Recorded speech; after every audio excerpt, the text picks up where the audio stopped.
kami ngayon sa Dali Everyday Grocery because of this. Yes po, opo, nang dahil kay Bakakol. So, sobrang confused ko sa lasa niya.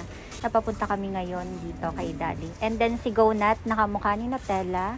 And then yung mga trending chocolate ni Dali, si Chocofun, peanut, caramel, and cookie and cream flavor. Pero mas pinili ko si cookie and cream. And then si Salute, milk chocolate.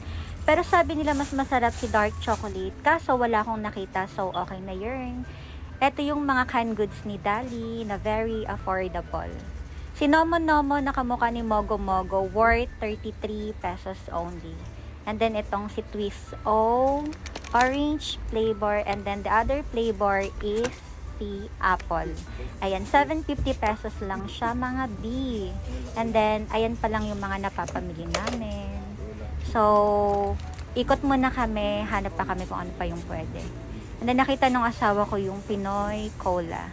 Actually, parang gusto niyang bumili, pero nagbago isip niya kasi nung nakita niya to, ayan, si Don Jean. O, diba? Ang saya-saya, kitang-kita sa mga ngiti niya. And then, ito yung mga chips ni Dali na very affordable din. Ayun.